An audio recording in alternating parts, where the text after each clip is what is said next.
Hey YouTube, it's your favorite mega church cult survivor Leah Lauder, and I'm live on Instagram and I'm live on TikTok. Welcome Insta, welcome YouTube. Today I'm going to be exposing the pastor's wife as the covert narcissist, and actually I'm going to be using an article by Chris Reese, and she highlights a specifically dangerous type of narcissist, which is the religious institution covert narcissist. So that's the CHRISTIAN, covert narcissist. I'm on TikTok and they report me for absolutely everything. So, I've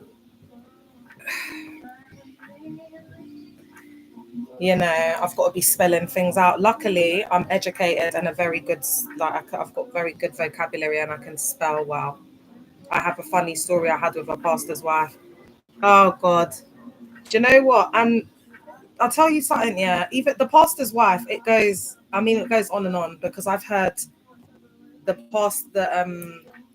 high ranking wives be sending inappropriate messages to young men in the setting, and that's schmexually inappropriate. The list goes on and on. Do you know what I'm saying? But of course, if you want to share your truth, I'm open to survivors coming up. I'm just going to give the points, which will probably take me about 10 minutes, because you know what, I've got like low energy. But no pressure, Joker, because you might not want to come up. You might want to tell me that privately. I just needed some points to follow today, because if I don't follow the points, everybody's going to get exposed today. Do you know what I'm saying? Not just people within the religious institution world. Everybody that's peed me off in the last 2 years will be getting exposed on the live. So I need to just have points. All right. So basically, this woman saying that this is the type of person that was warned about in the canon, which is the ones that we have to beware of, wolves in sheep's clothing. All right. So the narcissist sneaks in undetected and infects your life in ways you could never even imagine. When we think of the granddaddy of all narcissists, we usually think of the highly ABUSE, hey Queen Ange, the malignant narcissist. But it doesn't take a discerning eye to spot this narcissist from a mile away. I think that's a bit untrue, actually, because I do think with the because I'm just reading this woman's article, but this is why we have a brain. I think that the cult leader in these religious institutions, I think they are malignant narcissists if they have like many like large institutions, organizations. However, I think when they're malignant, there is a covert narcissist. There are going to be covert narcissistic traits. Would you agree? Because they're still in this cloak, like presenting as this, do-gooder, really good in the community. I'm happy to tell the story. I'll let you give your take on them first. Okay. Thank you, my love. Welcome, Queen Lucia. My energy levels are low, so I'm going to do up this quickly. And then Joker said he's got something to share, so that would be brilliant. And if anyone's got any stories to share about the Mog's wife, and we all have, guys, we all have. And as I'm speaking, if you've got examples and you want to put them in the comments, please do. All right. Okay, so this narcissist comes across sweet, caring, easygoing, and nice. But beneath the Uranus exterior, you're dealing with a self-centered, egotistical, self-righteous, entitled BRAT. I want to say that one thing I do want to put in here, and it will probably be covered, is the fake humility that they put on.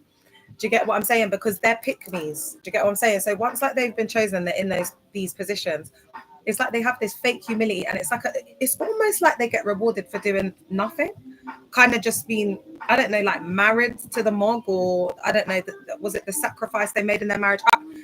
And again, this is why I think that marriage is painted to us more as like a duty, ministry, this, that, and the third, because it gives the woman, the wife, like some sort of position, because they need a lot of self-validation. Hey, Queen, and you know what? Because they go undetected, I actually think that they need more. I think that the supply that they need is even greater than the actual Mog. There's so much. I could talk about this for days. Because behind the scenes, they think that, because remember, they're pick-me, so their mind is that the husband is the prize. So they think that everybody and anyone, I'm coming on Insta, everyone and anyone is after the husband. Everyone wants her man. Everyone, do you know what I mean? Because it's like, it's the insecurity because the man is like the prize. So, and then they kind of teach this in the settings as well. So they think that, you know, people want to like, there's like enemies after the husband, and then their role is protecting them and praying. You know, usually a lot of the time they're very hyper religious, and their whole identity and life is just wrapped around this Proverbs 31 archetype that they create in these environments. And it's like this epitome of like, I don't know, like matriarchy. I don't know. They just give them roles because the Mog is married to the institution. The Mog is traveling worldwide. Like when you see them and they're there and they're talking, they're indoctrinating, aka you know what. Where is the partner? Where are they? Where are the kids? Do you know what I mean? So it's like this big sacrifice. It's like she holds it down, like absolutely everything. Do you get what I'm saying? So that's the only reason why they'll say, oh, had that my wife has stood by me. There's no, oh, I love her so much. She's the best thing that ever happened. There's no passion. There's no real like love in the relationship. It's very like, it's like work. All right. Someone on Instagram says the First Love organization here in NYC got this event called Summer Nights every other Friday this summer, telling people it's free and free donuts. All right, if you've got the you know, the flyer and you want to send it to me, then I can expose that, because do you know what, it's just getting ridiculous with them. They've got people, you know, thanks Queen Ange, they've got people on here, you know, saying that they're having like coffee, like Bible studies in the coffee shop. It's really desperate at this point. But you know, each to their own. Because listen, if I see you on there and I know you're from the cult and I come across your video, I'm just gonna expose you, babe. Do you know what I mean? I'm just gonna expose you because I know so many people in there, and I don't even need to know the people. I know when they go to Karis and First Love. Do you get what I'm saying? And for free in it, I don't mind. This gives me my frills chair. I don't even need to get paid. Oh, the coffee and the donuts is for free, but I'm saying, yeah, I'll do it for free as well. Do you know what I mean? Like getting paid is a bonus. I'm just out here living life, man. Just riding the waves, you know, just being disabled to get me, just battling my mental health, just trying not to delete myself outside of these streets. That's what I'm doing up. Woo! The Insta peeps are like, I'll send you the flyer. Thanks, babe. Because you know what, babe? At the moment, I've just been trying to fight for my mental health. So anyone that wants to speak up, expose their cult, you know, give me something to do this week. Do you know what, though, guys? Funny story. There's a CC that's come to my attention. Yeah, I'm not going to say the name, but remember the same way that RPF came to my attention when one of my videos went viral, and then it came up on the bar. That's exactly the same thing that's happened with this CC. So I'm just going to put out a little feeler. It's given that the cult leader knows Daggy with Mills, you know, them ones. Anyway, hey Featherstone. All right, let's get into the points here because I think this is so important. So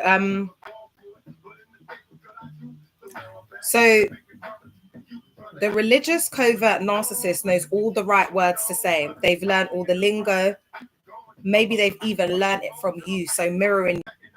But they are anything but true followers of you know who. In fact, do you know what? This is really religious. I'm not going to read this out, but this point that she's made here is very good.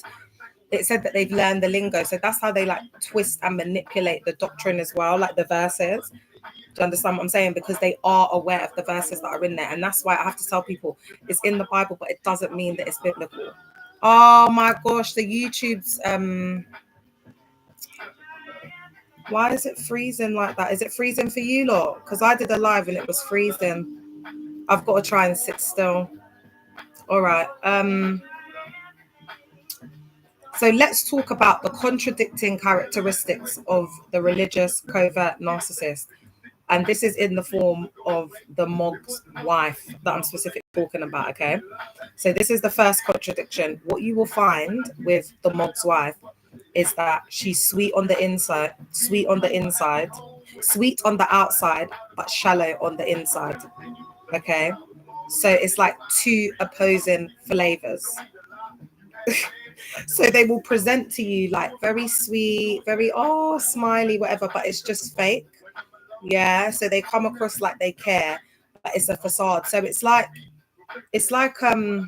fake love. It's love bombing. There's like love bombing happens like straight from the jump. Do you get what I'm saying? Like as soon as you enter the door. But the thing is, remember I did say to you, there's a clause in this.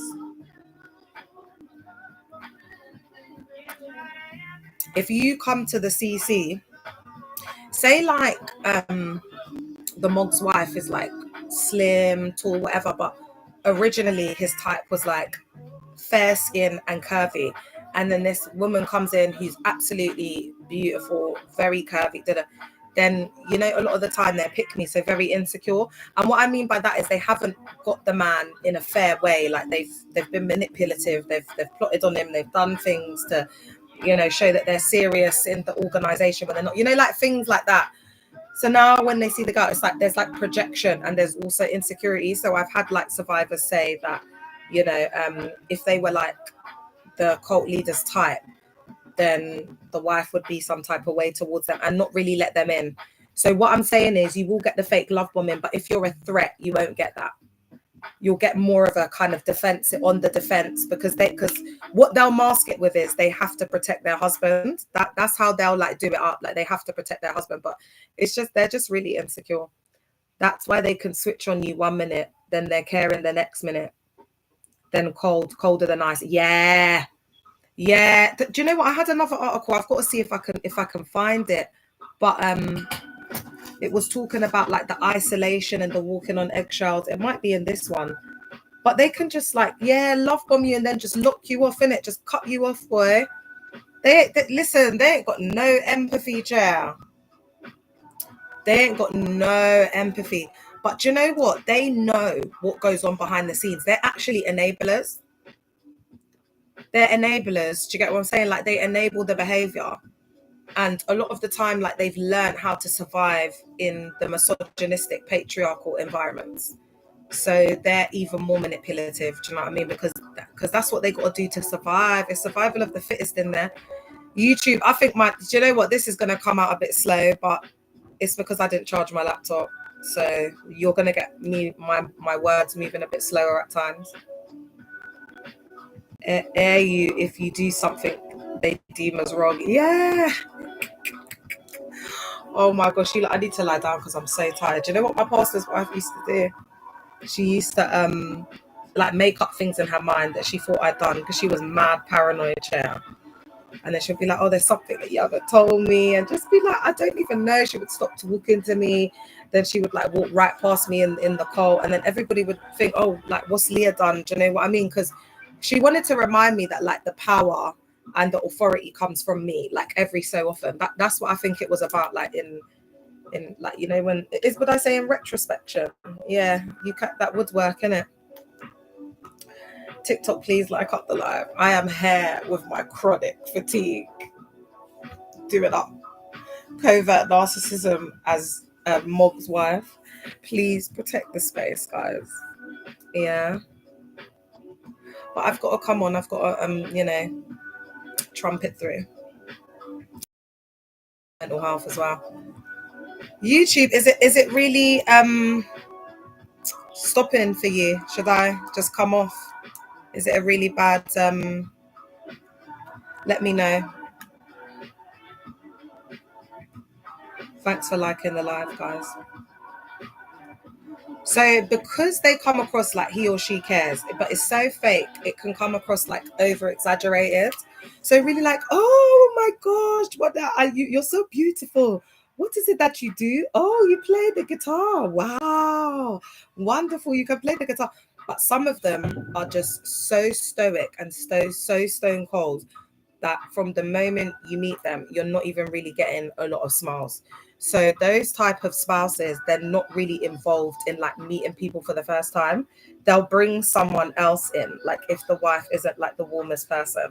So for example, my Mog's wife could not meet like first timers like that. They'd have to have been around for a little bit and been GROOMED'd by me to be like, oh, the pastor's wife's so great, she's lovely, she's da-da-da. You know what I mean? And taught the ways, like, you know, how you speak to them, you know, speak when spoken to, you don't, you know what I mean? Like, it has to be kind of like people who are ready, that get to be around the WOG or the first lady or the cult leader's wife. Guys, and let me know if you want your thoughts in the comments, because you know, this just takes me back. This takes me back, chair.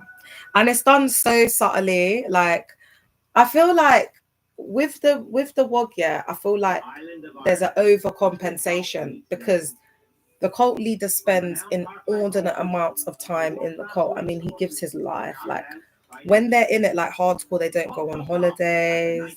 They don't even go out for dinners. They don't do anything. Like, the husband is fully embedded and entrenched in ministry work.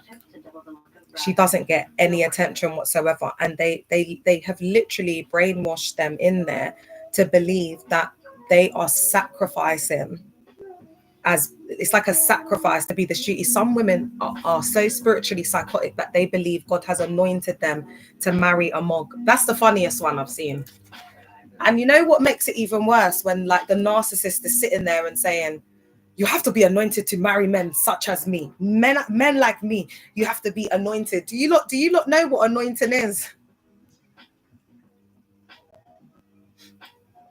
The thing is, because their wealth and their treasures are on earth, they're in physical things, they're in monetary things. That's how they see things. So you see the things of God, they throw it around like cheap.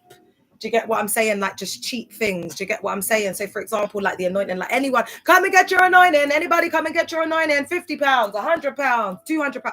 So it's like the sacred things of God have been, you know, like just made cheap. So people don't really understand the value and what it takes. Do you get what I'm saying? That's why I say use words like Christ consciousness, because it's a mindset, man. That's why it says, for lack of knowledge, my people perish. He's talking about knocking and answering. He's talking about seeking and finding. There's a certain work that you've got to put in. They haven't put in that work. They're just learning from someone else and thinking that that's going to get them some sort of connection with God. How can it? That's what they've done up to find whatever it is that they found as well. You don't even know what it is that they found, chair. Okay. Let me just keep it cool because there's not many people on here. And guys, like the live if you can on TikTok, please. Okay.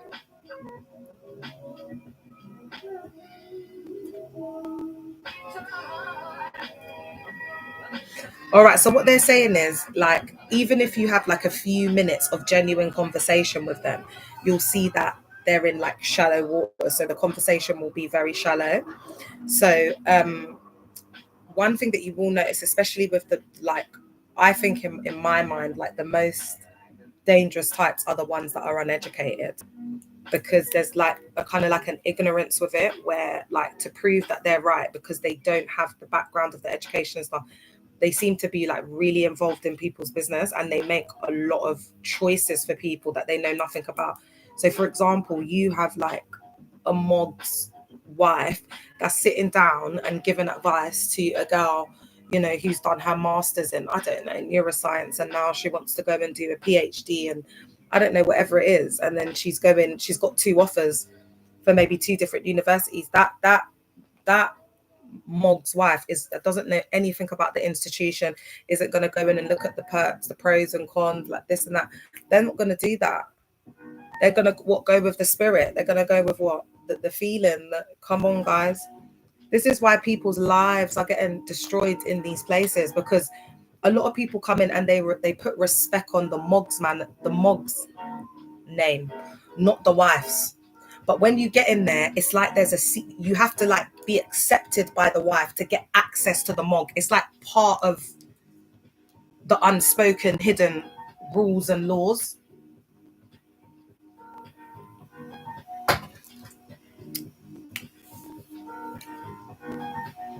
So if she doesn't like you, like that's it. Like you're an outsider. And there's actually a us versus them within the cult as well. So you've got like the us versus them with the actual self-sealing system. And then we've got this dome that we're in. That's another self-sealing system. Okay. And then you've got like cults within the cult, because they're very elitist. It's a pyramid scheme. There's all these positions, titles, rankings. So what that does is, and then also there's a culture of like who you know. So because they've invented all of these like rankings and different levels and things like that, it's like they've made the pastor's wife like some sort of like, I don't know, like maybe like the gold crown. It's like the girl's anointed, like she's been chosen by God. It's mad. It's mad. And the thing is, a lot of these men, they're just cloaked as that, but really they're narcissists. You get what I'm saying? So a lot of the time, if the woman is not like a covert narcissist or a narcissist herself, she'll get like swallowed up. Do you know what I mean? So it will just be unaliving her. So that's when you see women looking really drained and tired. Hey, soft life. That's when you see them just like, it's like the life's just been completely drained out of them. And then the ones who are like narcissists, they thrive in the environments because they're just as shallow as them. So they're usually like working together. Do you know what I mean? Is what I'm saying making sense? Because I'm thinking about a lot of the different narcissists that I've been exposed to within this setting, and the ones that are online as well. Hey, babe. I'm just doing a quick piece on the MOGS, WIFE, as the covert narcissist. And feel free, babe, to chime in because I know nothing about this chair. I've just gone online. Oh my gosh, why is it saying that I've got a low battery on Insta when I've got it charging? All right, Insta, I might have to come off this if it doesn't start charging, but we'll see. All right, let me get through a couple more points, man, because nothing's charged. That's my life story. Nothing's ever charged. All right. So another contradiction about the covert narcissist within these settings, remember, is that they use vulnerability to manipulate. Okay. So what they can do as well is they can do trauma bonding with you as well. But this I find that they do with like very select people. So it usually is the most vulnerable, because in like NGRM cult, there's been a lot of survivors who have come like forward, and they've had like many different experiences with the MOG's wife, who also operates in the office of a false PROPHET. So what I found is that when they're vulnerable, easily influenced, naive, do you know what I mean? All of that and the rest. That's when they use their vulnerability to literally manipulate them to do what they want. Also, I want to put in if they're like neurodivergent, or if they have like a disability, or, you know, something that makes them vulnerable. Because I had a case with a female survivor that was unfortunately, you know, when you eat grapes, and then they thought it would be appropriate to put her in a relationship with a guy when she'd been there for only 2 months, and they were literally manipulating this guy and coercing him to give money. So because he had a good job. So they're very good at manipulating and coercing vulnerable people, especially through relationships. Like when they know that like the guy really wants the woman, or, you know, they want to have control of that situation because they believe they should be getting something out of it. Because if it weren't for them, you wouldn't be getting married, you wouldn't have met each other, you wouldn't have, do you get what I'm saying? So that's also important to consider. Hey, Amina. It is an interesting title, isn't it? Because this is exactly what they're like. They wear the trousers. The covert narcissist wears the trousers. So they come across very like, but even when they come across quiet, like someone good for us to be thinking about here is Cecia Power. So it's like she tries her best to be soft, but there's such a masculinity there. Do you know what I mean? It's screaming masculinity, even with the softness. Like I shout and I whatever, and there is a masculine side of me that I do go into, but most of it when I'm in my screaming, that's like my chaotic feminine. That's why a man will see me like cussing and getting all irate and still be turned on. Do you get what I'm saying? But when the other person does it, it's just not that. Do you get? So they have to really work on the, you know, the voice being a certain level, you know, all of that. Oh, you agree with the title? So these are the kind of things that I'm talking about. So they actually do wear the trousers in a lot of the relationship, and with that one there's a 20-year age gap. The woman's 20 years older, so they wear the trousers, they pull the strings, and a lot of the time it's like if they're not happy, nothing can go through until the mog's wife has approved it. So they hold a lot of power in these institutions, and they are enablers, and they know things are happening to women, but because they've been in, not even in the system, like a lot of these women have been groomed, even by their family, their parents, to be in these positions. Do you understand what I'm saying to you? So it's like, it's deep, man. Like the internalized misogyny is deep. Oh, all right, my love. I hope you had a good day at work. The internalized misogyny is very, it's ingrained. It's in the DNA, chair. It's the same as, the place that starts with N and ends in A, yeah? And like when the husband's cheating, it's like the auntie, the mom, everyone will be like, oh, all men do this. Just go back. It's not bad. You've got your children. It's the same thing that they do in these institutions. Do you understand what I'm saying? It's the same attitude that they have. It's so sad, guys. It's like people are actually living against their free will. Guys, we just have to be like it gets bad, yeah, but we just have to be like, at least we're not there. Do you know what I'm saying? Like, because I just don't think anything can be as worse as that. That's why, like, even with my BPD, like my moments and whatever, it's like I'm just riding the tide. I think as I start this new thing, this therapy or whatever for it, specifically for it, I think it will help me to understand my diagnoses. Do you know what I mean? All right. This is another thing that they said, using vulnerability to manipulate. Yeah, they said that maybe they convince you, I want to use coercive control. Oh, thanks, Soft Life. Oh, if you say it, I know it will, because I know you're like a specialist in your field. And that's why my energy levels are low, guys, and I'm tired, and because I haven't really been sleeping, I've had chronic fatigue. It's just been one thing after another. And then I had to tell someone about themselves today. So it's just been it's been a lot. It's been a lot this week. It's been intense. All right. So they might convince you or coerce you to do something for them that you later learn they could have done or should have done for themselves. And I find that the survivors can be a bit manipulative as well.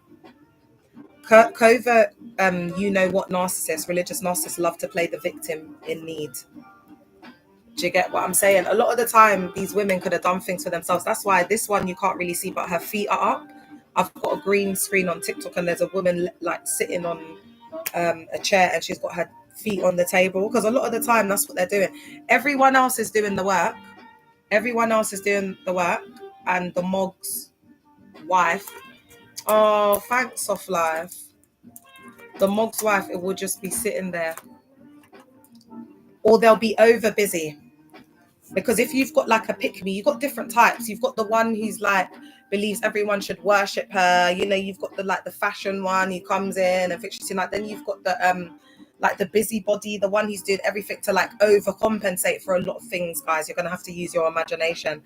They often come across as sensitive, humble, or victimized, making it hard to recognize their manipulative patterns. Yes. That's the fake humility. I think that was in the other article where they show the fake humility. Yeah, Soft Life, that is absolutely excellent. They often come across as sensitive, humble, or victimized. Yeah, they've always got some sort of backstory. And if they don't have a backstory, they'll create one. Their subtle behaviors can cause emotional confusion in relationships. Woo! Give us more, Jer. It's because and they're like there's an internal war with themselves as well, isn't it, babe? Because they get no attention from the spouse, so it's like that need for constant validation. And I think that's where the emotional manipulation can come into it as well, because they want to kind of be like these gurus, these agony aunts, like behind the scenes, where they control all the emotions. They love to be involved in like relationships, marriages, like, because it's very like there's gender hierarchy, so there's a lot of like stereotypical, do you know what I mean, roles. Like the wife will be like, counseling the women, and then all the women that are like, it's like Handmaid's Tales, like all the women that are around her, They're like all the ones that are like gonna get married because they're gonna like, come on, they're not gonna have their right hand not married for a certain amount of time. It's like at a point they're gonna find someone to marry. That's when they start to do like the arranged marriages, like when you're close. They'll say, oh, Leah, what about da da da? It's different from humility. Their withdrawal often masks fear of being exposed as inadequate. Ooh, pin that, please. Their withdrawal often marks fear of being exposed as inadequate.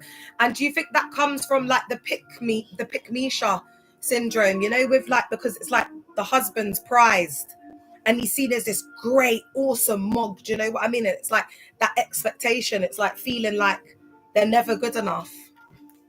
That makes a lot of sense then. You know who I'm thinking about? LP Linda. She only used to come out for the when we were praying in tongues, literally, and from anyone. So we've got Queen Luciana agreeing as well. She would just come and sit at the back of the building and she would just be like this, going back and forth. She wouldn't say hello to anyone. And then before we closed, when everyone would have to have interaction, she'd be off.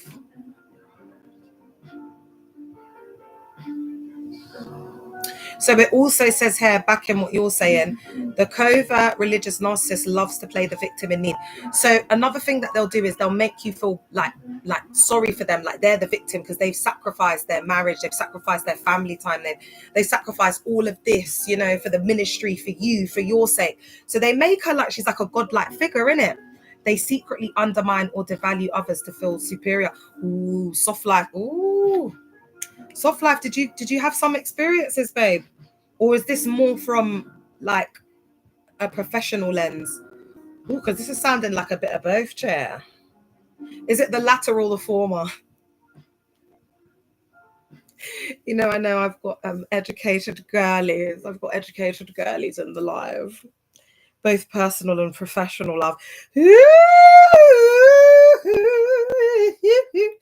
Do you know what? I'm feeling like survivors. I wanted to come on here and let it rip. Guys, if you feel like you need to come on and speak your truth, look at me, you know, when it's getting hot, like, please do. And I would say for anyone that's had like a female narcissist, like WOG or first lady that was like really close, I would say like definitely you need to be getting therapy, chair. Because the way that they break you down in there is something else. All right, my love.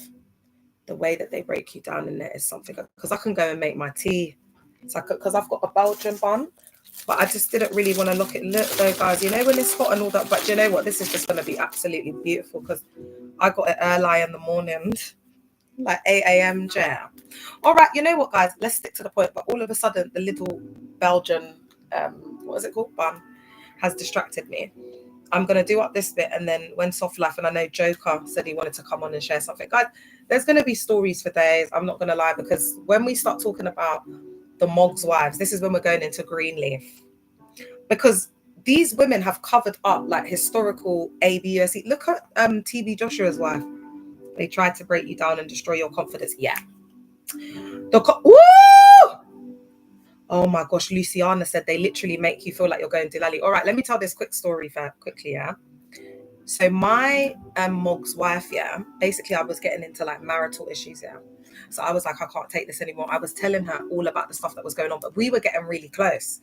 So she was telling me like things about her marriage as well. And then I tell her, because she made me feel like I had to be telling her all my business. It was so weird. It was like I became her partner. It was because, you know, like the Mog can't be there. So it was like I was going everywhere with her. Oh my gosh, it was a lot. They take a lot of your energy there because they're very needy, because they don't get any like attention, whatever. And they'll be acting like they don't want it. And me, I'm the opposite. So Soft Life, you can probably tell me in your therapeutic terms what this means. But it's like, because she wasn't being loved and she was like saying she didn't want the love, it was making me want to love her even more. Like, and shower my love on her. I don't know if that's just because I'm a good person or I was overcome. I don't know what it was. Did I want her to love me or open up? I don't know. It was weird, but I was trying to, like, for example, she never celebrated her birthday. I did this surprise meal in Nando's for her birthday. It was the first time she'd ever done it. And the first time I'd actually seen her like smiling. Guys, they go through a lot though. As much as they are this and that, I do think that they are victims. It's the victim versus perpetrator. They become the perpetrator. Pastors' wives and LPs in general are so nosy. They use suffering. Can you Yeah, they are. Oh my gosh, you lot, I knew it was gonna pop off. All right. So as well, they don't have lives outside of the ministry. So it's just a duty. So they are in there discussing all of the members. It's like having loads of kids. Repin your comment, babe. It's like having loads of kids. You get what I'm saying? And that's how the marriages survive. Because they are like the spiritual parents and they've got so many issues and so much stuff to constantly sort out. As soon as that starts to go, you know, like how like the moment they're getting like a lot of people are leaving, I think a lot of the marriages are going to be struggling. They use suffering or vulnerability to gain sympathy, attention, or control. Oh, there we go. All right. Because what I notice in the preaching is they'll be like, there's been many times that my wife has been here. I've been cancelling. She's been waiting for 4 hours. 4 hours. She has given her whole life to the ministry. Times when she has had to get the train, the bus home in the freezing cold so that we could do the work of the ministry and dragging around all of the little ones. You know, it goes on and on. And when you need them, you must isolate yourself and spend time alone with Jesus. Yeah. They just don't want to. And also, when they've stirred something or they've got you into a situation, then all of a sudden they didn't say it. They start to gaslight you. That's what she did. Because basically, long story short, she told me to pack up my stuff and get in my car and go to my mum's. I packed everything, yeah. But thank God my sister was there, because to this day, the woman would have made me question my own reality, like if I was going, you know, MAD. And then when my pastor got on the phone, he was like, Leah, what's going on? Because my ex-husband must have called the pastor now. This woman sat in there and denied it and said, I never said that. She started gaslighting me. And my sister was like, we were confused. So it was all of these things. Do you get what I'm saying? It was like adding up. It was too much stuff that was happening. So it was bit by bit, I was starting to realize, oh my gosh, this woman's actually lost her mind. Like, what is she doing? Like, she's actually lying to me. Like, and then when the husband comes on, she said, Soft Life, did you want to come in? Yeah, once you're done, girl, I'll come in. Up to your story. Yeah, man. I think that's it, really. Like, I want you to come in, girl. Let me pause the thing. YouTube, can you... One second, my love. YouTube, can you let me know if you can hear Soft Life? Oh, actually, let me put the thing up like how I did it last time. But Instagram, I'm going to have to go in a minute because you know why? It's saying my battery's on 13%. It's not charging it. All right, go on, my love. So I wanted to talk about the characteristics. So we have like 8 main characteristics. And you've touched on them, right? So I wanted to just point out some of them. So the first one is they have the victim mentality. So usually they will, like Leah said, they will use, like I commented, they'll use suffering or vulnerability to gain your empathy, your attention, or your control, right? And they kind of do it because people like Leah that are very empathetic and they feel for people, they know that it's easier for them to gain control over you using that victim kind of mentality than to be like aggressive. Because if she just came to Leah and she's like, Leah, do this for me, you might be like a bit apprehensive. But if she's like, oh, I'm suffering so much, and if you just do this for me, people are more likely to kind of do what you want when you go from the more victim perspective. And also they're like very hyper, very passive aggressive. Yeah. So they never want to like outwardly project anger. So they express anger, entitlement, and resentment indirectly, right? So one of the ways they do it is like silent treatment. They'll give you like backhanded compliments, for example, like, oh, you're looking different today, something like that, right? Or they will like subtly, they'll subtly sabotage you. So they'll be like, oh, you didn't hear it from me, but I think that Leah doesn't want that position. Or when I was talking to her, I didn't feel like she wanted the position. So they sabotage you, but in a subtle way. They almost like frame it like concern. Yeah, they frame it like concern or love, right? So they'll be like, oh, are you sure you want to do that? Are you sure you want to do this? So they do it in a very subtle way where they're trying to make you feel like they're doing it out of care or love, but really they're trying to sabotage you. And they're very sensitive to criticism. So that's a hypersensitivity to criticism, right? So because they're very insecure, narcissists in general are very insecure.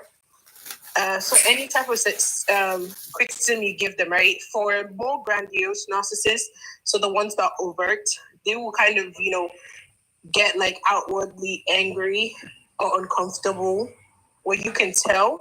But with the more covert narcissists, they will withdraw from you. They will like sulk. They will try to emotionally manipulate you. So, for example, 1 second, my love. Oh, go ahead. 1 second. Insta, my charger's stopped working. So can you please move over to YouTube? Because I don't want to interrupt her again. So I'm going to end the live. Okay. The rest of the recording is on YouTube. Love y'all. I'm going to see if I can sort this out. All right, babe. Please carry on. So, like, for example, I know Really has probably experienced it. So instead of them being like if you criticize them, instead of them just being like, oh, how dare you say that, they will instead kind of go to, oh, so you think I'm a bad person, right? So if you're like, hey, that thing that you did, I don't like, them, like, oh, so you think I'm a bad person? You think I'm a horrible person, right? You think I'm not, like, so they're trying to manipulate you into feeling sorry for them instead of focusing on what they did wrong. They go to that. So usually they'll start crying, or they will like, withdraw and be like quiet and just kind of pretty much play the victim, even though they're the ones that did something wrong. So the next thing is that they're very good with, and they're very envious and resentful. So they envy other people's success, but they would not do it like openly. So they'll make like little catty comments here and there, like, oh, they'll see somebody and like, oh, I like her dress, but when the person walks away, they're like, oh, look at the way she dressed to church, So they're very. Or they'll say, oh, I like it, for the younger ones. But yeah, like something like it's very important. Yeah, it's sarcastic. It's like passive aggressiveness. It's not direct, so that way you don't take it. And sometimes they'll say something horrible to you, and they're like, "Oh, don't take it like that. I didn't mean it like that." Right? So they're very like they want to go under wraps for their like abusive words, pretty much. True. So they have like a lack of empathy, but they mask it very well. So they can appear like they're caring or understanding, but it's really just for them to control you. So they keep be like, oh, you can come to me if you need anything. I care about you, but really it's for them to gain information to destroy you. It's not because they care. It's just because they want to almost learn you. And you might think, oh, this LP really cares about me, or she really cares. She called me to check up on me. Yeah, they're doing that because they want to control you, right? And how else are they going to get that information if you don't view them as like this mother figure, right? They're trying so hard to be this mother figure. Yeah. Where it's like caring and nurturing. But in reality, they're trying to sabotage you. That's true. But you don't know. So you trust them and you give them all this information and you think that they're genuinely on your side. Like in public, they appear to be on your side, right? When they're with you, they appear to be on your side. But behind your back, they're completely against you. So yeah, that's what happens. They have this quiet grandiosity. Yeah. So overt that is very like out there. They think it in a hidden way, right? So they usually like when it's other people that are complimenting them. They will never kind of, and they have this fake community as well where they're like, oh no, don't say that. But genuinely on the inside, they think that they're special. Yes. They're destined for greatness, right? They think all of these things, but they will hide it. And if you mention it, they'll be like, oh, don't say that. But in reality, they love it. They love it so much. That's why you see the pastor when he will, the MOG, they will call like their wife and hype her up. And you see her doing the humble type of, oh no, please no. But really, they enjoy it so much. They love it. Their moment to get recognized, isn't it? Yeah. Sorry, what were you going to say, love? I said it's like their moment to get recognized. To be, So they love it a lot. And so just like other narcissists, they're very emotionally manipulative, but they use things like they're very good at using guilt tripping. So they will make you feel guilty right? Because they paint themselves as the victim, right? So whenever you do anything to harm them, you start feeling guilty. So they want to make it seem like, oh, you're trying to. That's why they use the gaslighting, right? So they make it seem like you're the one that's trying to bully them. You're the one that's trying to talk down on them. You're the one that's doing that, right? So you start to feel guilty, like, oh no, I didn't see LP today, or I didn't do this for LP, and she's so sad, and she's so lonely, and she needs my help. And, you start to feel guilty when you're not doing what they want. They become the center of our lives. Yeah, they painted themselves as a victim, so you feel very, guilty when you're not helping them, when you're not doing what they want. And then they might be socially withdrawn or introverted. So most people think that they're not arrogant. So they'll appear to be shy, reserved, or even anxious in social settings. But it's not humility, right? Their withdrawal is just their fear of being exposed as narcissists. So unlike overt narcissists that don't care if you think that they're not narcissists, covert narcissists, they care, right? So they don't want you to expose them for who they are. So they tend to take on this persona of somebody that's just, oh, she's so shy and quiet. And you don't think that she's actually the one running things. So if things go down, for example, in the CULT, a lot of those wives of emojis, they're gonna go unscathed. You know why? They've positioned themselves as a victim, right? So when somebody looks at the videos, they're not gonna see them shouting at people and all of that, but they're doing it behind closed doors, right? They're not gonna see them abusing people. However, they'll see their husbands, calling people out from the stage, all of this stuff. So they kind of hide under. That's why they have this shyness and introversion. Is a way to garner sympathy. So when things do fall apart, they're protected, right? Because this woman she's just weak. She couldn't do anything. It was her husband that was doing everything and all of that. When in reality, a lot of them, they know what was happening and they contributed to it. And some of them are even the masterminds of these things. So yeah, that's one of the ways. And it's hard to spot them because they're like that. They hide under the guise of just being misunderstood, yes. being shy, yes. being somebody that's just awkward. Alone. Yeah, they hide under that guise. Yeah. What about the ones that are present as quite aggressive? Like Cece. My Mog's wife was also like that, but they also got that covert thing in them, but they are very aggressive in nature. I don't know if what I'm saying is they're aggressive in private, but in public they're meek. And that's because the whole point of them being covert is to fool the public. It's not for you who has deep, intimate relationships with them, right? And so they do all of that. It's a guise, right? It's to protect themselves, essentially, right?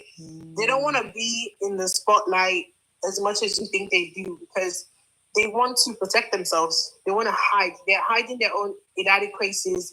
They're hiding their own, they know, they feel unworthy. The root of narcissism is severe insecurity, right? The overt narcissist tries to compensate for their insecurity by being loud, right?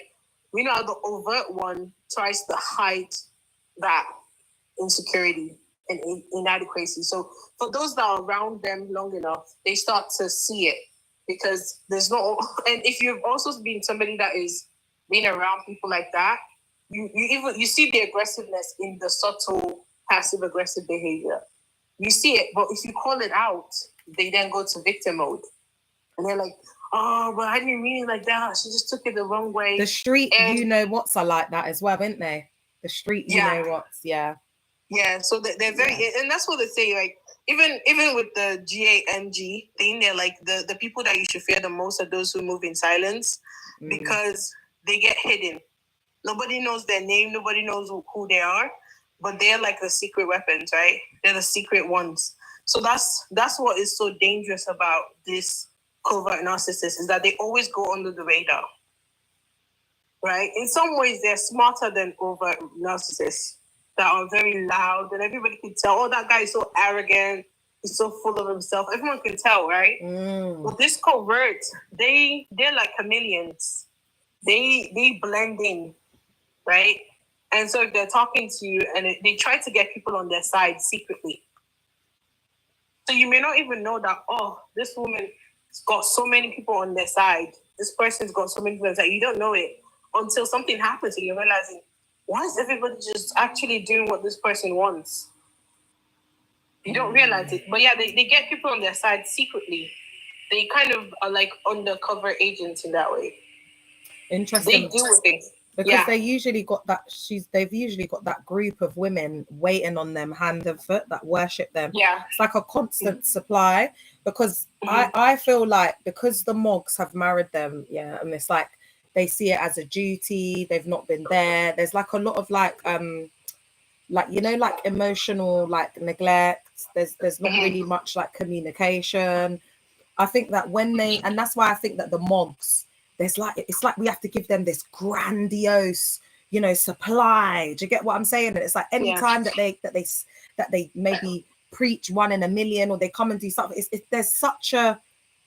almost like they overcompensate. They do these videos like highlight. Do you know what I mean? It's like is what I'm saying making sense, girl? Yeah, it makes complete sense. Yeah, they're trying to compensate for it. It's like this feed. It's like they're giving so much because the thing is, like I said, narcissism, the root of it is severe insecurity, right? So there's this thought in their heads that, I'm not deserving, I'm not enough. But what they try to do is they try to kind of counteract it by having this grandiose type of sense of, it's like an alter ego, right? So if you're so insecure, you then have to compensate by having this alternative, equally bizarre thought of, I am God, or I am called by God, I am chosen, I am above everything, right? And this is to compensate for the deep-rooted insecurity of I am not enough. So that's what happens, which is why they're always so hot and cold. They're never consistent because their whole identity is based on insecurity. Oh gosh, that's deep, the hot and cold, because I almost felt like we kind of, oh hey, welcome from Kenya. I almost felt like we got wrapped into like their psychosis. Do you know what I'm saying? Like where it's like if they come in and they're going through depression, because they won't call it depression. Do you understand what I'm saying? I was like, remember, these things are demons. So they're coming in, they're walking around. It's like really low vibrational. And then it's like if the Mog's wife's peed off, then that's like everyone else has to like feel her wrath. Do you know what I'm saying? And I feel like that they're allowed to get away with a lot more, because it's like they've sacrificed all of this and they've achieved it, they've achieved their position. It's like, I don't know, it's like that type of vibe as well, the culture. Yeah, they will overemphasize the sacrifices that they make, right? And they will try to put it in the spotlight like it's something so big and and it's this kind of thing because they want your sympathy. They want you to be like, oh, she sacrificed so much. Therefore, when she does say something that, to me that is bad, I just let it go because she's been through so much, right? Yeah, it is like that. I didn't realize that's what she was doing, That's what she does, yeah. And even now, you're still, without knowing, you're sympathizing with her in certain ways because the thing is, when we meet people, we subconsciously put them in categories, right? When you meet somebody who's been through a lot, you put them in the category of victim. So the way you interact with them almost for the rest of your life would be as them being a victim. So even when they hurt you, they're still somehow the victim. And that's what happens consistently. So you feel like you're almost going mad because the reality is not matching the perception that you have. The reality is that they're the perpetrator, but your perception is that they're the victim. That's why you think you're going mad, because now you have two contradicting thoughts in your head and you don't know which one to go with. And this point here is so crazy because this is what the next point is, The contradiction 5 is that they say one thing but do another. So this is where we get the hypocrisy that gets taken to new heights. Do you know what I mean? With their two-sided tongues and their cherry picking of certain manipulated twistings of the scriptures. Did you want to come in, love? Yeah, that's exactly what it is. It creates two type of people in your head, almost like, right? So there is one LP that is loving and caring, and she's just a victim of circumstance, and she's a godly woman that's given her life and just, you know, sacrifices for everyone in the church. And then there's another LP who is this aggressive person that's full of themselves, that doesn't care about anyone else, just cares about themselves, and is doing everything for their own benefit. And so when something happens, you then start to think which one of them is real, right? Because you're interacting with one LP, but you have another LP in your head. And so that's when you see that you're being manipulated, because the reality does not match what you think. It's not match what's being said. So you then have that internal conflict of who's the real LP. And they do that on purpose. They create that. Within that confusion, they can now gaslight you. Because you can only gaslight somebody who's unsure of themselves. You cannot gaslight somebody who's sure. Gaslighting only works when the person themselves is confused. And so that's why they do that. They say something different. They act differently sometimes, and sometimes they act another way, because they want you to be in a confused state. And they love to quote all of these scriptures like, God is not the author of confusion. I send confusion into the enemy's camp. It's like, you know, I've been sending so much confusion, but all the confusion seems to be within that denomination. Do you understand I told what I'm you saying? The last time, they are the enemy. They're the enemy, and they are the God within themselves. So they're sending confusion to themselves. Yeah, you said that. Yeah, it's like, and do you know what? That makes sense, because the way that the cult leader assumes this like unrealistic, you know, unattainable perfection. Do you get what I'm saying? That they all want us to achieve. It's like this internal fight within that they're not good enough. Do you get what I'm saying? And then the projection, and then we get swallowed. I think there was an article that says, I don't know if it said that it's been wrapped in a bubble of psychosis, and I think we feed it like for group them, psychosis, right? That's what happens. And the thing is, they have, like I said, why would you be sending confusion to the enemy if you don't have confusion within you? You can't send something you don't have, right? And so it's like when they look in the mirror, that's their biggest enemy, because it's not any type of supernatural spirit that is getting them to do that. Because there are people that you can say are quote unquote in the world that are not doing the same things that they're doing. So who's the real enemy here? Right? This is what they're interacting with within. That's why they're so paranoid, right? Yeah. They're so paranoid because they always feel like an enemy is chasing them. It's like, babes, you're chasing your own shadow. And that's why you consistently feel like you're being chased. You're chasing your own shadow. You're chasing you. This is an internal conflict that you've now made into a community thing, right? So their own interactions with themselves that is based on psychosis has now become what they want to be our reality. And that's why it's so harmful. It is so harmful. Ooh, this stuff is deep, man. Oh my God. I've got to watch this. I've got to rewatch this one, Chair. That's why they think everybody that leaves is an enemy. Because they talk about that in cult psycho, like the invisible enemy, innit? Like they create these, Itself, that enemy is made by their own minds. Itself, it's themselves. They are their own enemy, and they make it so we are now encapsulated in their delusion, where we also are fighting this invisible enemy. And so when they see people talking, you know, about these things that they're doing wrong, they're not seeing it as, oh, we did wrong. You know, Karis, first of all, they're not seeing it as, oh, yeah, we did something wrong. They're seeing it as Leah is trying to fight us, right? We didn't do anything wrong, and she's just trying to fight us, right? Because they lack an ability to reflect. And that's one of the biggest signs of narcissism, is when you cannot self-reflect. You have no level of self-awareness. So instead of looking and thinking, what can we actually do better? What can we stop? They instead think, how can we cover this up further? How can we make it so the public is not aware of this? And that's where that covert narcissistic thinking comes in. Because covert narcissism is to cover. That's why it's covert. It's covered. It's not It's not easily spotted. So that's where they come in. So now they want to cover it to make it seem like it's something else. Instead of thinking maybe the system that we've built is actually harmful to people. Yeah, exactly. Faceless enemies. Yeah, because the best way to put people together is by telling them they have the same cause, right? We're all fighting the same enemy. No, we're not. You're fighting yourself, babes. And which is why they never win. Have you noticed? They always say, this year we're going to win against our enemies. And they say it again. 2020, they win against the enemy. 2021, 2022. Financial wealth, freedom. How are they never winning against the enemies? Wow. No, think about it, Leah. If so-called God is with you, why are you never winning? Why you got to fight them every year? This is deep, you know. Yeah.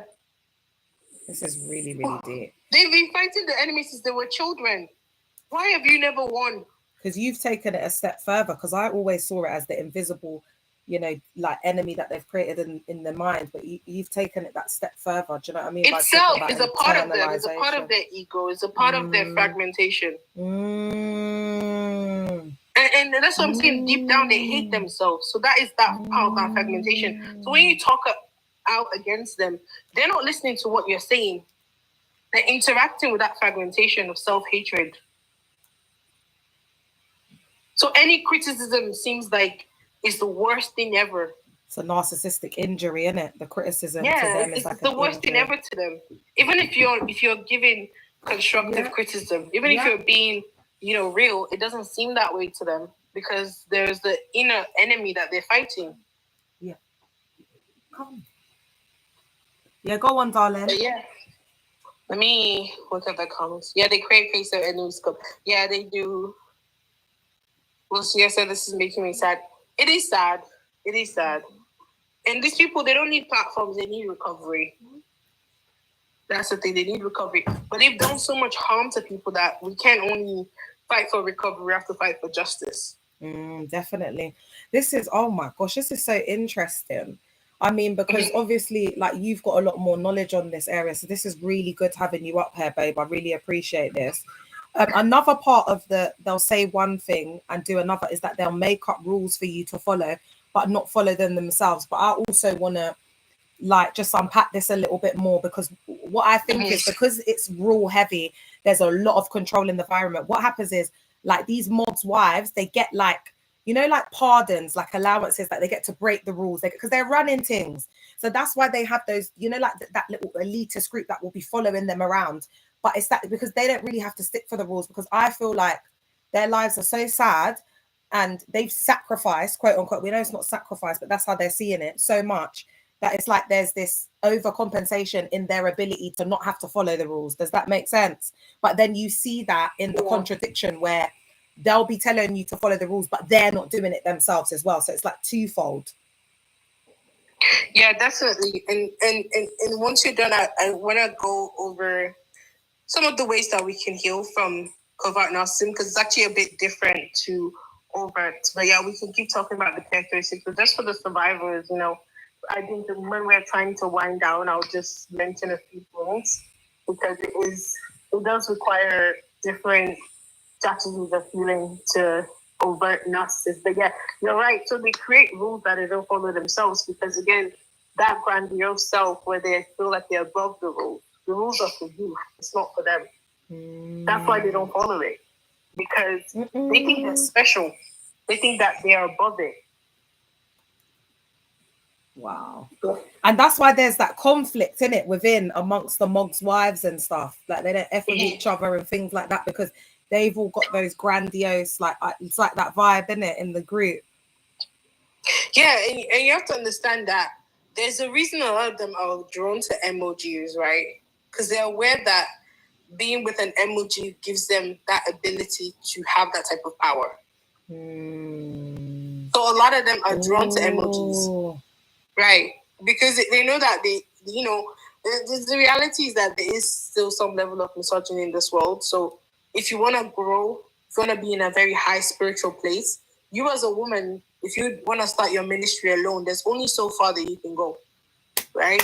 However, when you're attached to an emoji, you can make it as high as possible because they're going to accept him. Even the sound doctrinal teachers, they will accept him simply because he's an emoji. Because I know we are on the topic of winding down, but I've got 2 more points. Have you got time? Yes, of course. Yeah, of course. Good. Brilliant. Because and then we can start winding down. But I just think, as we've got you here, babe, and I'm discussing this topic, and it's getting recorded on YouTube, it will be really good to just get, your oversight on it. So contradiction 7 is that, because I think the last 2 ones are really important. They appear grateful but are secretly abuse. So she describes them as being wolves in sheep's clothing and do not hesitate to take advantage of you. They'll pretend to be grateful with words like, oh, I'm so blessed and thank you so much. But once the opportunity is opened up, they'll truly believe they are entitled to whatever they're taking from you. That's why they're always on the hunt for nice people. I wanted to also come in and say, this is an example, yeah? Let's say you've bought this LP, this hamper. LP, I've just bought this hamper for you for Christmas. Imagine this person's gone and spent their hard-earned money, gone and selected everything to put in it, made it up for the woman, come to give it to her. LP. Oh, thank you, I'm so blessed. Leah, take it, put it in the office. Thank you so much. Then as soon as she gets in the office, boy, this is what started opening my eyes. Why did she get me this hamper? What's in there, Leah? Leah, what's in there? She won't even look at it. I'll start unpacking it. Hey girl, hey Sarah, I'll start looking at her, telling her this is in there. She'll be like, why did they get this? Why did they waste their money on this? Why didn't they just give the pastors monitors that we can go and get our own stuff? And then she'll be like, Leah, do you want to take that one? She's like, just take them. I don't even want them. Yeah, because she's not grateful. But like I said, the whole big deal about covert narcissists is that they want to maintain this public image of kindness, right? Whilst they're gonna secretly, because when you give them things, they're like, I deserve more. Even if it is something that you did genuinely, they see it as I deserve more. Yeah. Right? Like this is beneath me. So in your face, they're gonna be like, oh, thank you, I appreciate it so much. But on their way home, they're gonna dump it or give it to somebody else. Because they wanna maintain that kindness and that loving, persona, but in reality, they're actually annoyed by it. And that's why they have that rule. Like in the cult where it's like you shouldn't become familiar. Do you remember that culture of being familiar? You shouldn't become over familiarized with the pastor. It's like, because they know how they are, so they don't want you to get like too close that you start noticing, because no one's living up to the expectation, including Bishop Dagwood Mills. No one. And we're all there unaliving ourselves to achieve it. So it's when you get close enough. That's why they say things like you have to be able to handle being brought close. You have to be anointed. No. You just need to be indoctrinated enough and know how to keep your mouth shut, chair. You need to be unalived inside. And when I started clocking it, that what she was doing, that the total antithesis of what they were saying, I started to realize, I've really been here living my life like this. And this woman, it's been a lie. Yeah, they want to keep you at arm's length, because the thing with us is that the closer you get, the more you can actually see them, the true them, the them that they hide, right? And so they make it seem like, oh, you're supposed to, you're the problem, right? I remember there was even a whole, preaching that I think it was Benny that did or something like that. He was like, oh, when you come close to the man of God, then you get to see them in a different light or something like that. And I'm like, the reason, if somebody is a genuine person and they're a good person, the closer you get, the more you get out of them, the more the more beautiful they get. If it's not a persona, then they get more beautiful the closer you get, right? Like it's like the sun is a source of light, is a source of heat, and the closer you get to the sun, the more you can feel that light, you feel that heat, right? Because it's true. However, if you're projecting light, like how the sun, projects its light onto the moon, when you go closer to the moon, you're not feeling heat, because it's not a source of life. It's just something that is, the light of the sun is being projected onto it. But I don't know if you know what I mean. It's not real. It's like, it's not the source of it. Yeah. So what they do is that they have people around them whose personalities they copy, whose mannerisms they copy. So they look like they're actually projecting light. But when you come near, it's not warm. It's cold. The closer you get, the colder it is. That's exactly. And so you start to realize this is not a source of light. This is somebody that has used somebody else's light to shine themselves. Like they're lighting up the sky, but they're not. Woo. And that's what happens. They're like the moon. The moon doesn't produce light. It's just the light from the sun that it projects. And it's almost like we're the ones that like shine on her to make her look great and Yeah. give her all the compliments and, you know, like a projection of our supply. Do you know what I'm saying? Onto Yeah. her, and it's shining, it's making her look bright, and it's making her look, because a lot of these wogs, if it was left to them, there'd be no one in these spaces. Do you know? They have absolutely no, their communication skills are so poor and they're so fake. Do you know what I'm saying? It's like you guys are like the dresses. You know, when somebody puts on a dress and they do their hair and do their makeup. Yeah. You guys are what is giving them beauty. Yeah. That's why they want as many people as possible, because they know deep down they're ugly. So they fill themselves with so many people around them to beautify them. But the reality is that if you're up there on the inside, no amount of beauty is going to solve that. And so they have all these people praise them and tell them how awesome they are. But they know deep down it's not the truth, which is why they want more, they want more, they want more, they want more. It's like they keep doing it. They keep doing it because the real issue is that on the inside, they're rotten. So they create that false sense of reality. Yeah, no amount of people praising them is going to be enough. The whole world could bow down to them and they still want more. And then because they've prized the husband, they're not getting that from that supply, so it will never be good enough for anybody else anyway. Yeah, because that's what they want, and they're getting constantly rejected. So it's like this revolving door of cycle of abuse, isn't it? It's just because they're being praised by you, they go home, they get humbled by their husband, because the husband needs praise as well. He's also empty, right? So he doesn't need somebody that's empty. He wants people that are full to pour into him. That's why most of them, they don't live with their husbands, because they are empty. Their husband is empty. Both of them don't need each other because they're two empty vessels. They need people instead that pour into both of them, which is why you see LP has a posse, and MOG has his posse. Yeah, and they like them to marry as well, don't they? Yeah, and that's why that's why they let go of you after a while, because what they do is they drain everything out of you. You become as empty as they are, and suddenly they can't get much supply. You're not a supply. Supply. Yeah. Because they need to be worshipped and adored, and that makes sense. They need new supply. Yeah. They don't want the people that have been there. They need the vulnerable 17-year-old who needs her to organize her whole life and praise her and see her as because when I started getting older and I was married and had my kid, my life was just boring. It was just I was just existing, just floating along in the world. Do you get what I'm saying? But she wanted me to. I'm not 19-year-old Leah. That's friggin', like burning and having all these thoughts and whatever. Do you like to the point where I had to start making things up, bro? They want you to be in crisis. They want you to need them. Because, like I said, the insecurity tells them that if you don't need them, then you will not be there for long. Okay. Yeah. Oh, so it's their fear of losing abandonment. The abandonment. Okay.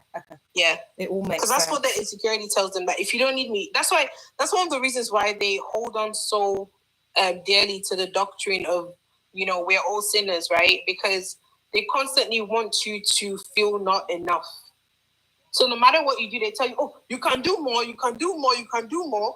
And you think you're doing much. No, you can do more, you can do more, you can do more. They're always telling you, be thirsty, be hungry, right? Because it's only when you're thirsty and hungry that you will settle for less. Somebody who's well-fed is not going to drink dirty water, but somebody who's thirsty is. And can I just add as well, because there's a few comments where Lucia was saying about being discarded when you confront them, which is exactly what they do. And then Joker said something really important. He said, and this is why we know about you lot, because he's even saying he spent more time with the Mog than his wife. We've all been there. Like we've been spending more time with the Mog's wife or the Mog themselves to know that he don't invest zero, nada, zilch, nothing in you, baby. And then you want to be wrong and strong.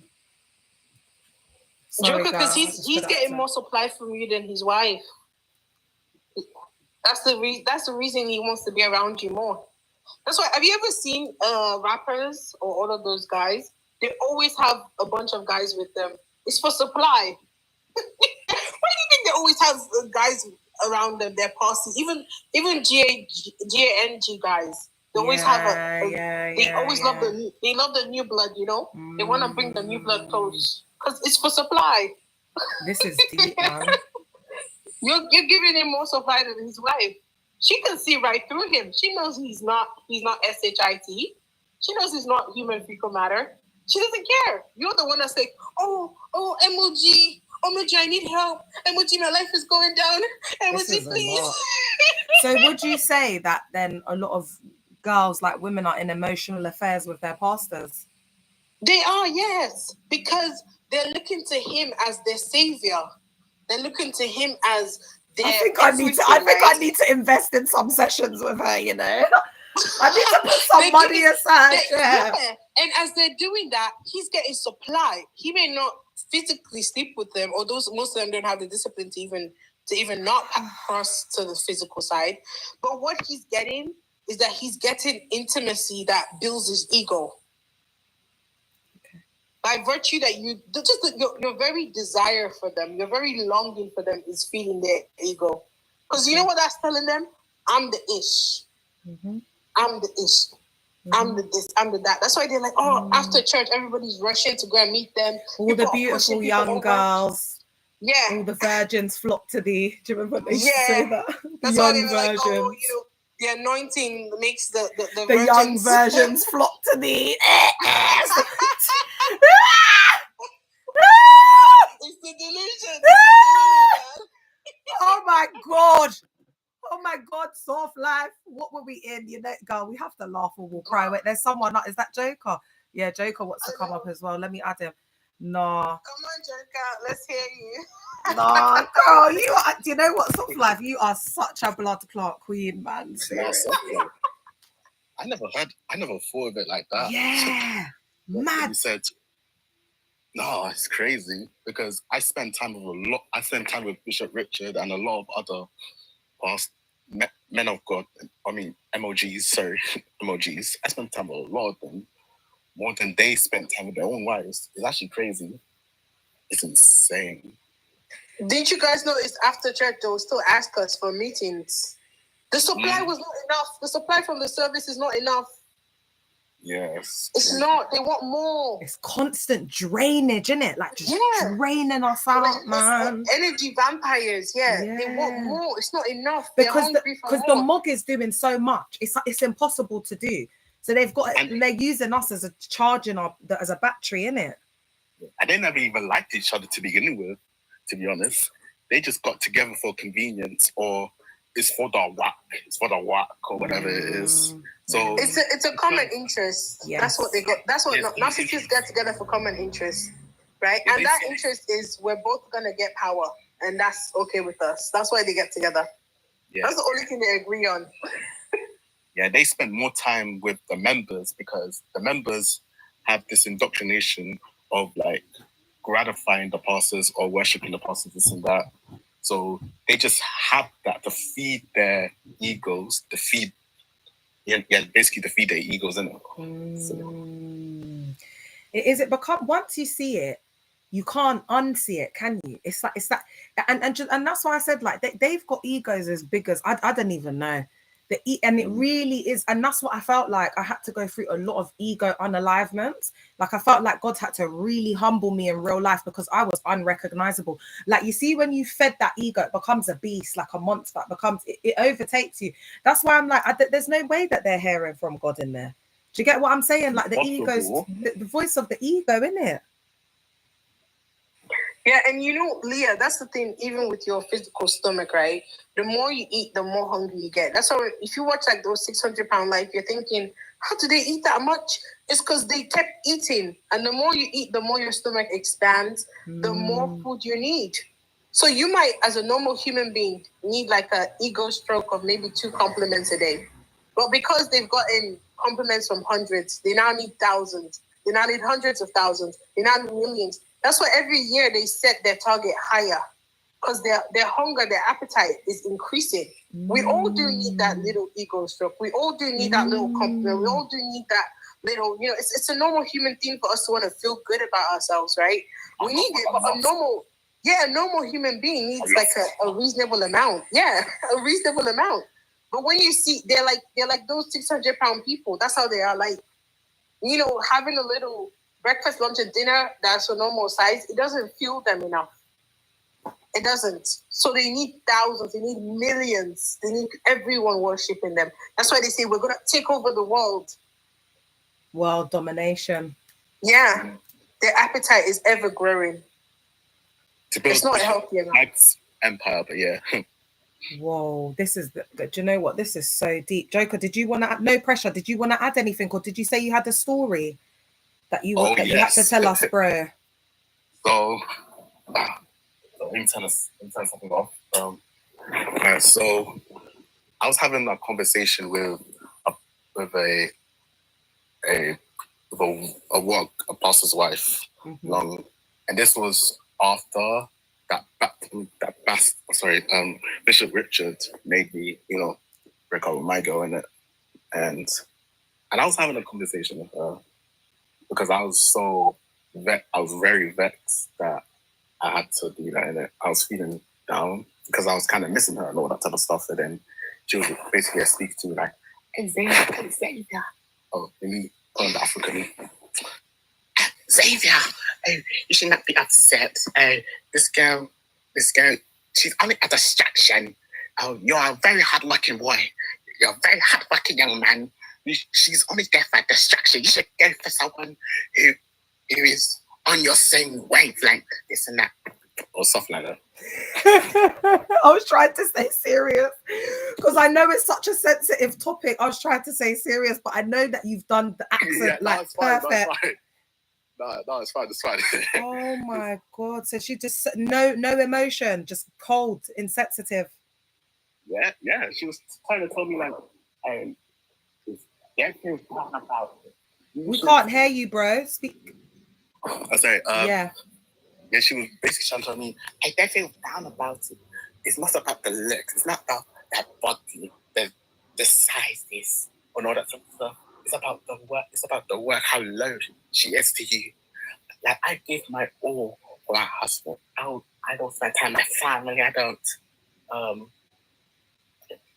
I left behind my old family, this and that, to serve the Lord, and this and that, to serve with my husband, or whatever it is. And I'm just looking at her like, whoa, that's a bit too much. Like, because I was asking her like, okay, if it's not about attraction, then because first I asked her like, was your husband attracted to you?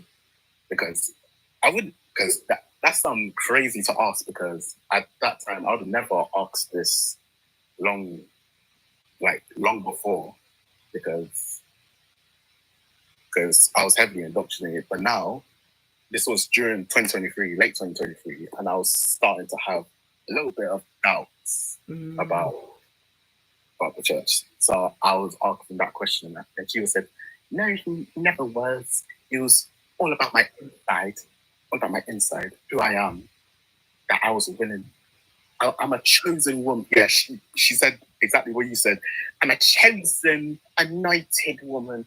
Proverbs 31. This and that. Like, so she admitted that the pastor didn't find her that her husband didn't find her attractive. Yeah. So that was basically a message, like, don't fall down, this and that.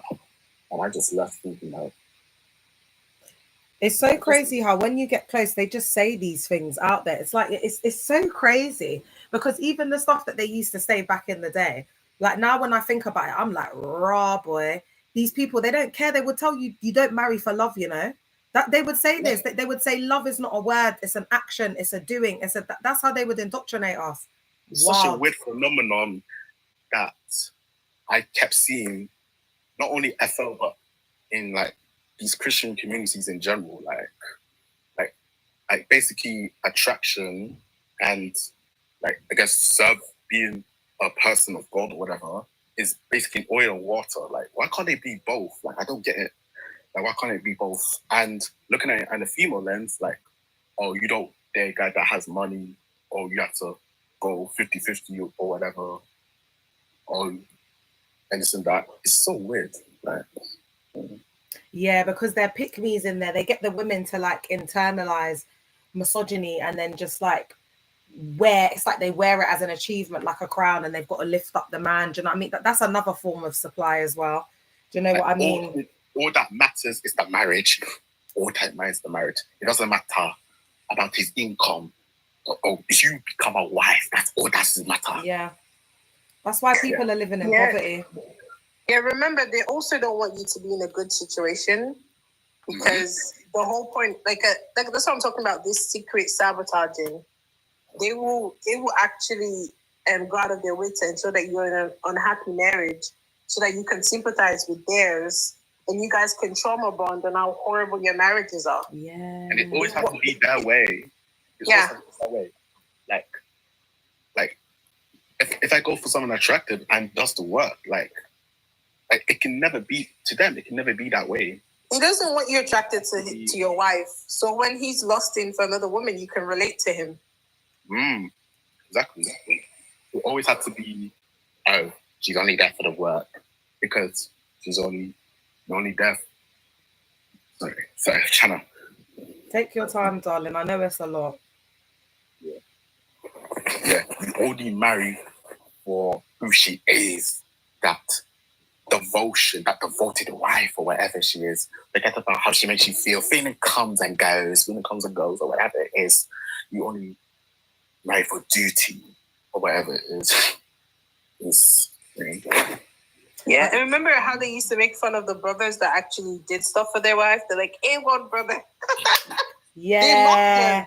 Because they want it's like something to be ashamed of. They're like, oh, he's an A1 brother. Like, you're supposed to love your wife. Like, so deep, man. That is so deep. Oh, you want your A1 husband? Okay, have your A1 husband. We are all here working. We are all foolish here. You want to be flying across the world with your A1 husband? Okay. Dad had a whole sermon about how A1 brothers are not good because they're not focused on the ministry. They're focused on their wife, and that's a bad thing, because you're like stopping them from working for, God. And I'm like, what? He did the whole thing. Between the two, like, they can't have a balance. They can't balance the two of them. Like, come on. No, there are ADICAL in there, Chef. They only want the person to serve them. Yeah. That's why they want you to go for somebody that serves them. Yeah. They don't want the person to serve you in love. Yeah. In terms of marriage, because marriage requires some level of servitude, right? They don't want that. They want somebody who you don't like. That way you're available to serve them. Yeah. Because you don't want to go home. You know what they say? And sharing their grief. Go home. Yeah, that song that they have, Wubba Wubs, we don't want to go home. If you have a wife at home that you love, Joker, at the end of service, you want to pack your things and go home. Yep. But if you have somebody you can't stand, you don't want to go home. It's so true. Yeah, and then they'll be making you feel like they're sacrificing their marriage and they're sacrificing their time. These times they don't want to go home to the wife. They don't want any other place to be like home for you. They don't want anywhere to be comfortable for you, because then you keep coming back to them. That's why they say, oh, even when people want to study what they want, like, oh, no, everybody should study this and study that. Like, everything in your life needs to be uncomfortable in order for you to be pushed more towards them. Yes. Yes. Oh my God. Soft life is deprogramming the hell out of us, isn't it? What's going on? Every time soft life comes on, I feel like this, like, whoa, like there's so many truths. There's so much. Do you get what I'm saying? That's why they say, oh, don't have all the friends. Because imagine you have a good, healthy friendship outside of the call.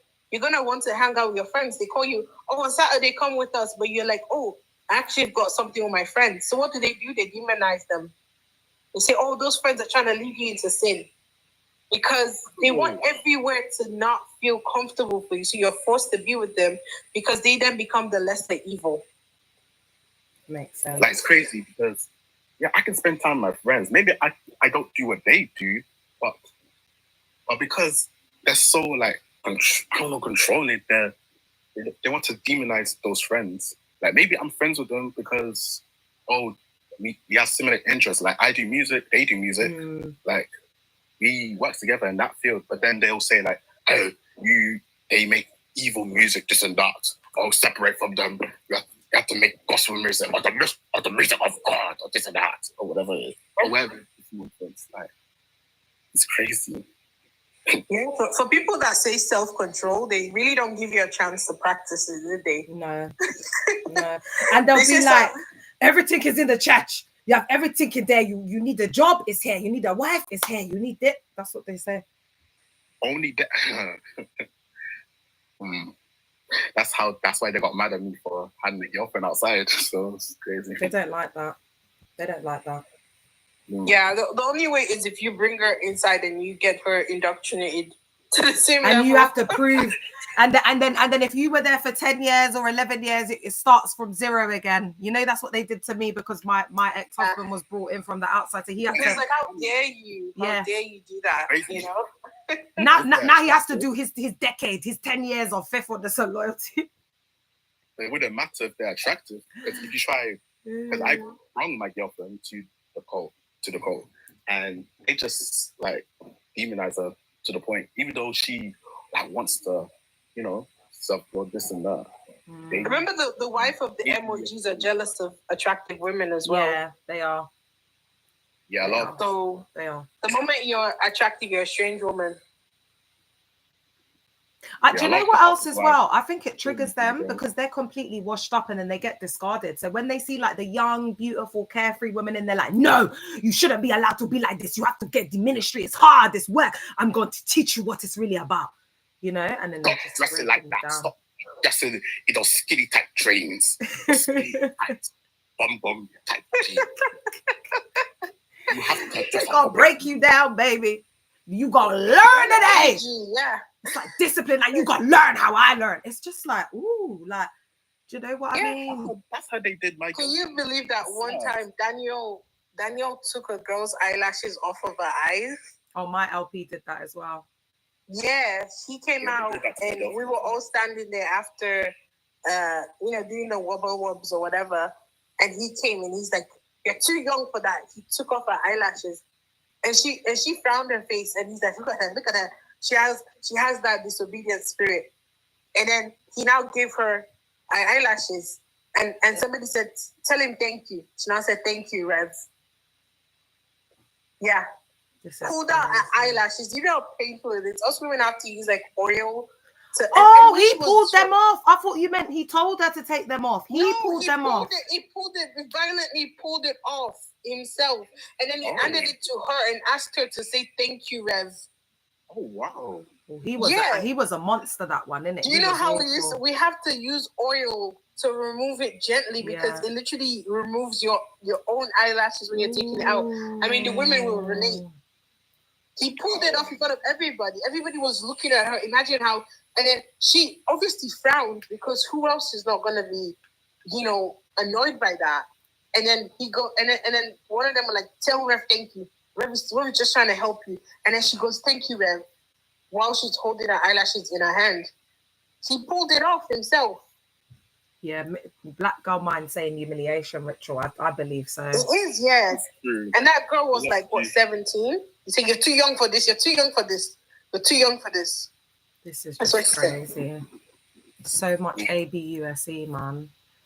Yeah. Oh, God. I was going to start winding up because I might come back on later. I don't know if people are around to do up a part 2.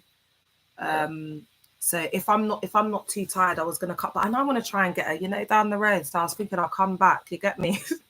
A bit later. We can have a little, chop it up again. But no pressure. If you guys are around, you want to come on. Yeah. It's no problem with that. If I see it, I'll come on. But because there's a lot of lives on Friday night. So sometimes they got some really good ones on a Friday night. I know. You get me. Them ones, girl. Because we living on limbo. And I know soft life's in demand. Yeah. So if you're around. But is there any more final stuff you want to say, or anything else you want to tell us? I wanted to put on Joker, you can go and then maybe I can go after you if you want to say something. Yeah, that's pretty much it. That's pretty much my story. Yeah, these hustlers' wives, they abused my girl, man. They done a lot of humiliation ritual towards her, man. Made fun of her, this and that. And maybe if she's up for it, I'll probably get her to come on to tell her story. You know, if she's ready, that would be great to hear from her. She's ready. Yeah, she's ready. Just absolutely disgusting. Yeah, whenever you guys are ready, just request and just come on. You know, because I know that it broke you, just the whole experience, or they tried to break you. Do you know what I mean? And the thing is, that's what I'm saying. And a lot of people, you're babes, you know, I've got people who the shepherd told them to break up and started blowing her back out. Do you understand what I'm saying to you? Like, they've done people really dirty up in their chair. So I'm glad that you lot were able to, do you know what I mean, go through that healing process and work through the trauma together. Do you get what I'm saying? And just to say, she supports what you do a lot. Oh, tell her that I said she's a queen. Thank you. Yeah. Amazing. So whenever you're ready, just request back on, yeah? Yeah. All right then. So you can either stay around if you want while Soft Life is winding down, but don't feel pressure, Joker. If you want to come off, just do whatever you feel, whatever you want to do. But I always let people know, because sometimes, you know, when you're up here and then you just want to like come off and then you feel like you have to stay on. So just do whatever you want, yeah? All right, and thanks for sharing, because I know especially for the guys, it's hard, man. It's really hard. So I put extra respect on, you know, like men's name when they come up and they speak their truth, because it's not easy, man. Still trying to get better at formulating my words, but yeah. No, but this is the best place to do it, babe. Do you know what I mean? Come on the live and speak. This is the best place to do it. We're all here to support you, yeah? All right. Soft Life, what did you want to say, my love? Yeah, I wanted to just quickly kind of glance through the kind of the ways to help you if you've been through that covert narcissist AB. Just so you can, you know, I'll just go through them quickly just to wind down. But you guys can come in at any time if you want to come in. So the first thing, if you've been through that, whether with an LP or personally, is that you need to accept and acknowledge the reality. And one of the ways that you do that is you need to stop minimizing their behavior, because that's something that they do for you. And you need to understand that their need for control or to feel superior is not your fault. So that's the first thing. You need to accept and acknowledge reality. And you do that by stop minimizing their behaviors, and you understand that their need for control and to feel superior is not your fault. The next thing is you need to establish and maintain strong boundaries, because they most likely cross that often. So saying things like no to things without feeling guilt or shame, that's something you need to do. And you need to detach from their narratives. Like covert narcissists, they work with creating narratives in your mind, right? Where they paint you as the person that is actually hurting them, when in reality, you're the victim. So you need to detach from that narrative. And they've done that through things like gaslighting or making you feel responsible for their emotions. You're not responsible for their emotions, okay? And then you need to start to rebuild. And of course, if you can, seek professional support. But the last thing I'm going to say is the same thing I say for everything, is you need to show yourself a lot of compassion. Like, we've been through a lot. And so I know it's hard to show yourself compassion because they probably never showed you compassion. But as best as you can, show yourself compassion, okay? And that is avoiding things like self-blame, okay? Because the more you blame yourself, the more you're prolonging their power and control over you, all right? You're not to blame. Anybody could have gone into that situation. So please show yourself compassion. And the anger that you feel towards yourself for being deceived, I want you to know that these people are skilled at what they do. You're not an idiot. You're not somebody who is not so broken that you fell for it. Anybody would have fallen into their trap because they're so good at it. Okay? And we need to learn to connect with our authentic self, because they try to cut you off from your authentic self.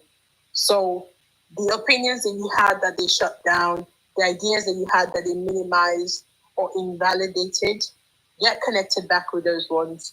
Like I know in Leah's case, she's somebody that used to sing and they tried to minimize and criticize her out of, doing that. So go back to everything that you loved that they tried to take away from you, whether that's singing, that's dancing, that's creating, being your authentic self. That is the biggest revenge, is to be your authentic self, right? If you want to take back your power, you need to be one with yourself. So that's what I wanted to say, just for the survivors to kind of wind it down. But I'm going to be here, and I support you, and we have so much support. And I love you all, and don't worry, you're going to go through this, and you're going to be fine, okay? Wow. Oh my God, that was so awesome. Like, Soft Life, thank you so much, and Joker, for coming on. I always love when Soft Life comes with her, her therapeutic experience. Listen, this is about £100 plus an hour. We need to appreciate what we are getting here. We need to appreciate what we are getting here for free, or for free. So this is absolutely amazing. I think that we've got this recorded on YouTube. So for anybody who wants to go on and watch the whole thing, this is like an hour and 40 minutes of really good content on what narcissism is, covert narcissism, using a lot of different examples and personal experiences from our trauma. And then, she's given us some really good points on recovery and how to heal from it. So that was absolutely amazing. We love you so much. Did you want to come in, Joker? Pardon? Did you want to say something, my love? Oh, no. No, you didn't. Okay, all right. I just wanted to check.